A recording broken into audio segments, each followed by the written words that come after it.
Okay. Hi, my name is Imani, and I'm the summarizer.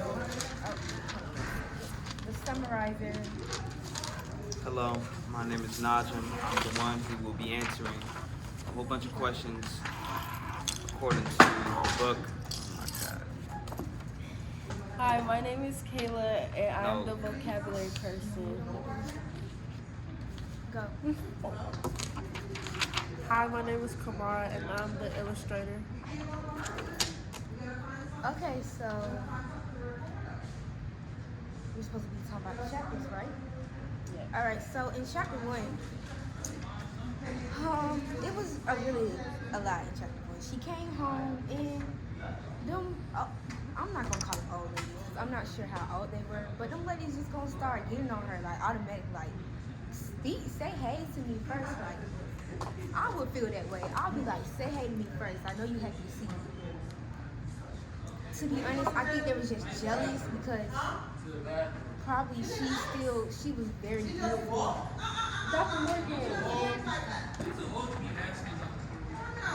she was very beautiful, and that's something that they probably didn't have. Their husbands were probably like, oh yeah, she Dr. Morgan. They were, You get it. They was on her. The husbands wanted her basically. They were jealous. So that really goes into my first question, which was in chapter 1. How can we tell from the book that the married women are displeased about the men analyzing Danny? And my answer was, the women were hostile. Now, according to the text on page 3 within the first chapter, Mrs. Sumpkins snorted violently and sucked her teeth. And I quote, "Humph, y'all let her worry ya? You ain't like me. I ain't got nothing to study about. She ain't even worth talking after." And then another one of the ladies said, "She sits high, but she looks low." So it's a lot of insults and really envy that's involved with Janie coming around. And it's really nothing but that, because all these men are looking at her and these women are just all feeling a certain type of way. But I just feel like that's not Jamie's problem. Like, it's whatever. Like, she gotta figure. Like, That's your man, she bro. asked for them to look at her. Like, exactly. You get I your think they man. feel offended because she didn't speak. Like That's yeah. I think that was why they were offended, because they were like she could have spoke or something. I think that's what they said. I don't know. but it's like, dang, if you go say all that just because I didn't say hey, like, I don't want to even say hey in the first place. I would get that feeling too. Like if you don't speak, you think you all that. I would get that feeling too, though. I'm not gonna lie. I mean, but at the same time, you don't know what's going on with somebody's life. Yeah. Okay, on to chapter 2. So in chapter 2, we get into how Jamie was raised. Hold on, let me see. Jamie was raised in a outhouse with in an outhouse of the Washburns, which was a white couple. And being raised around white people, she thought she was white too.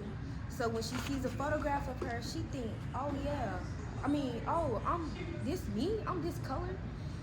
And all this life, she was just thinking like, I was white, I was Caucasian, and she's not Caucasian. She's not like all the other kids.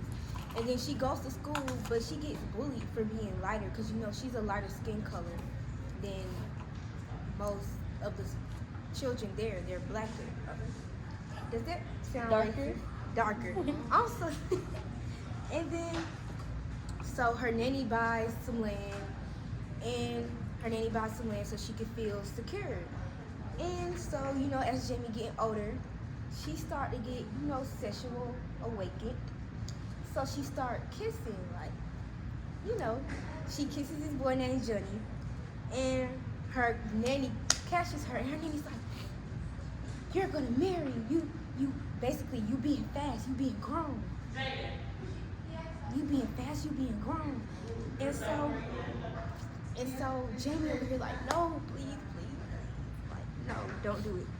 Okay, so she's just trying to make sure Jamie is secure in life. Like, I see where the love is coming from. Yeah, I see you want to make sure, because Jamie don't know her mom. Jamie don't got no other parents. She only got her nanny. So I understand. So, I got something. yeah, go. So we know that she was raised predominantly by white people. She had a grandmother, but her parents weren't there. They were absent from her life. So that goes into my question. With Janie being raised by predominantly white people, how does she see and feel about herself? And this is the textual evidence that we gathered. I was wild them while chilling, so much till I didn't know. I wasn't white till I was around 6 years old.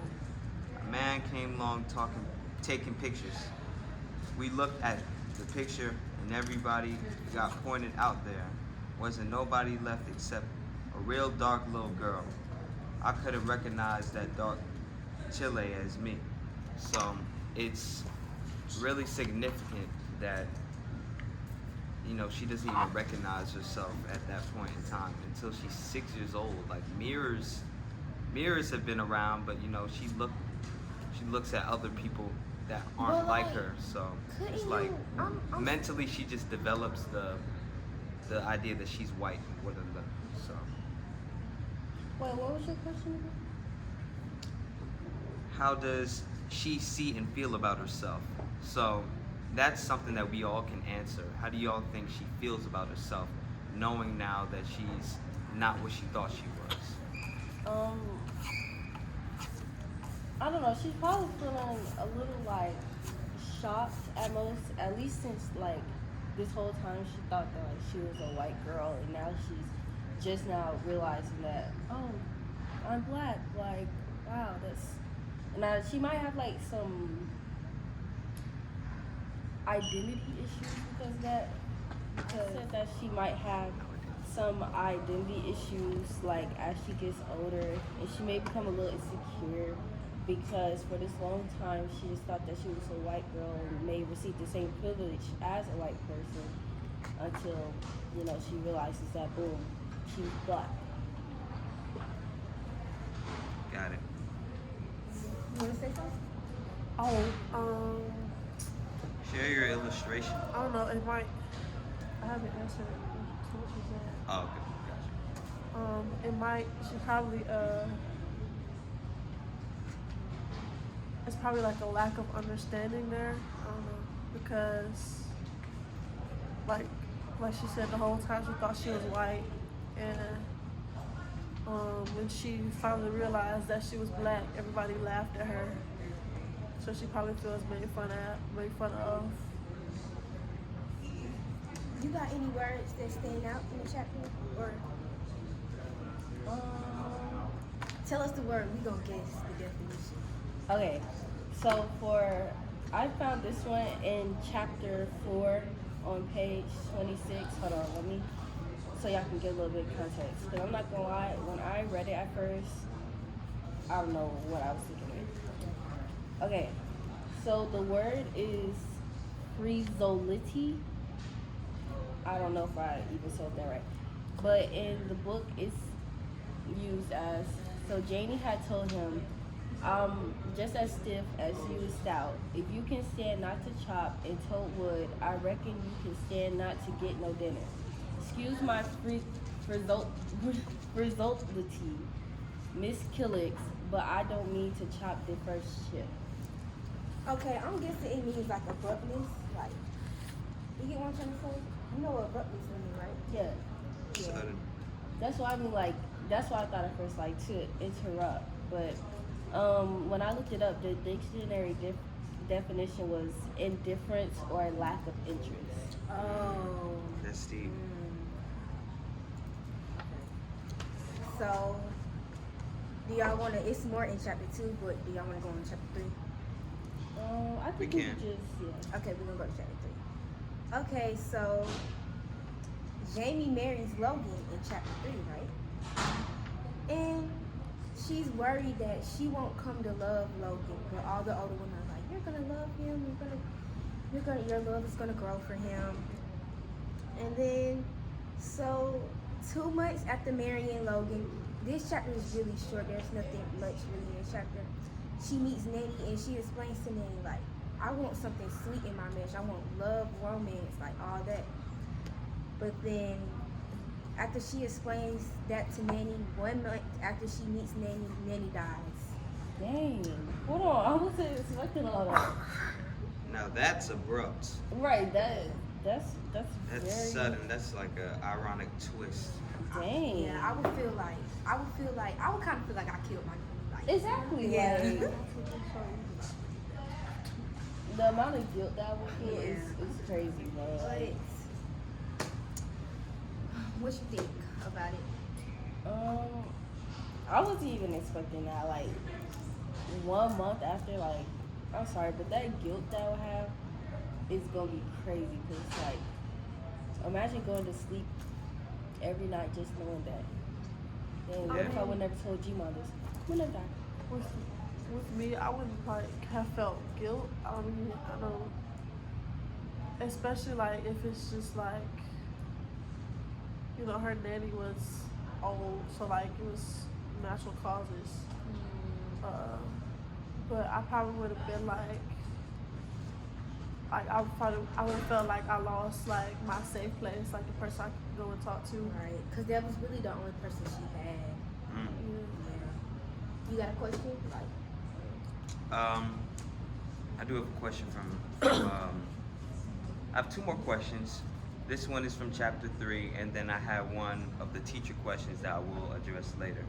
But this is, and you already said it, this is why I didn't really want to like ask it, but it was how does she feel about being married in chapter 3? And I just said she's very unsure about it. And in the discussion that she had with her nanny, the text said, well, if he do all that, will you come in here with a face as long as my arm for? And then Janie replies, can you, cause you told me I must going to love him, and I don't. Maybe somebody was to tell me how I could do it. you can't Oh, tell God, nobody listen. how to love. Like, You know, that's, it's Yeah. very like, it's given like she's very unsure about Or it. he said it's giving. I would feel like lost. I would feel like I was in a cage. Like, 'cause- And I also feel like she'll probably be unsure about the relationship because she just hasn't really been around healthy like right. love for real. Cause her mom is She she's got an straight into alcoholic, it. Yeah. so it's like she hasn't really had no like genuine love around her except for me. So I was gonna say I also would have felt like a lot of strain, like a lot of stress, because everybody's like, you'll love him, you'll like y'all, you know, y'all are gonna have a good relationship, blah blah blah, whatever. But like she's having a hard time giving her love to him, and he's, you know, that's that peer pressure. Okay, we're gonna move on to chapter 4. All right, so Jamie then, hold on, let me see. Okay, so Jamie and Logan, I would say they were having like a lot of arguments. They were having like a lot of arguments. Like after they, you know, went to their house, land, yeah. They were having a lot of arguments because Logan began to complain that she was spoiled, that she didn't do anything, she didn't contribute. Which is crazy because I felt like women back in that time, all they expected them to do was housework, really, right?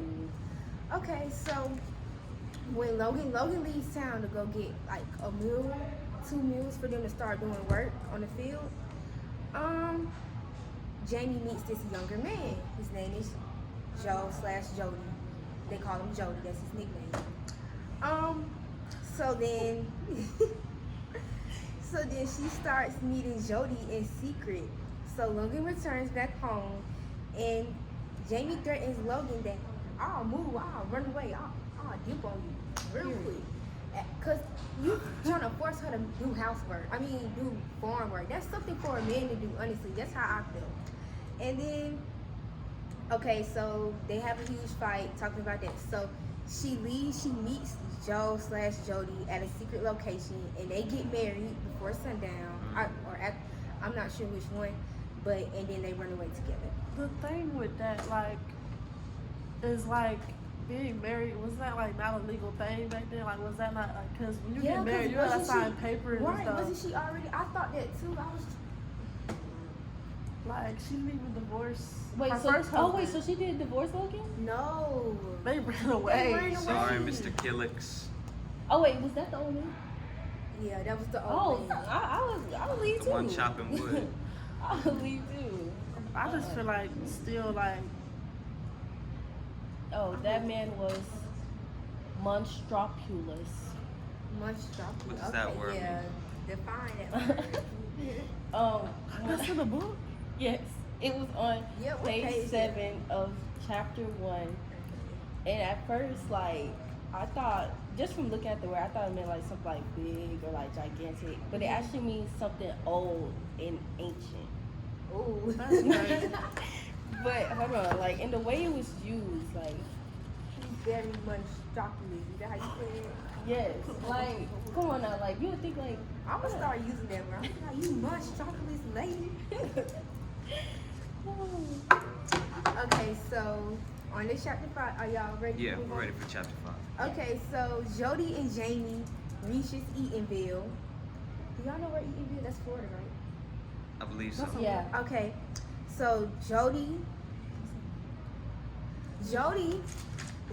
did a little whole switch up. Jody two-faced it. Jody got a twin. Y'all know how like Geminis are? Jody did a whole little switch up. So Jody doesn't accept Jamie for who she is or what she wanna be. Like he never try ran away with him. to shape image Jody into the woman he want.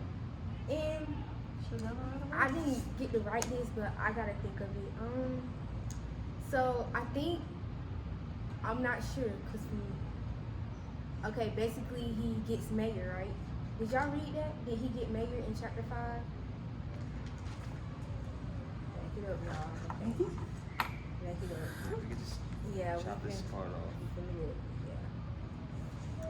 yeah. Anyways, okay, so from what I read, I did read it.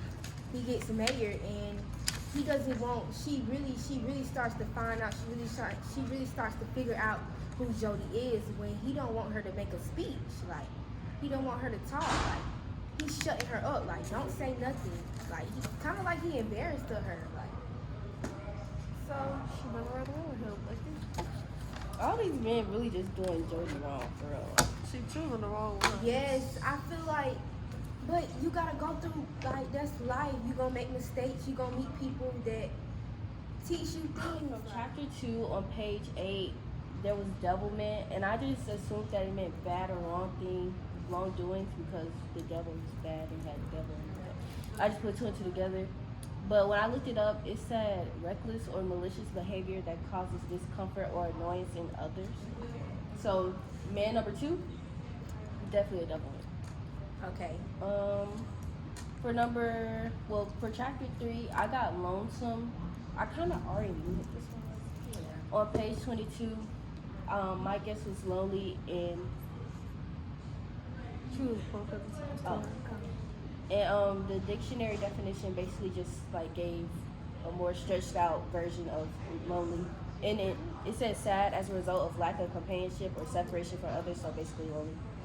And that's exactly what she felt. Exactly. Right. And from chapter 5, I got compunction on page 36.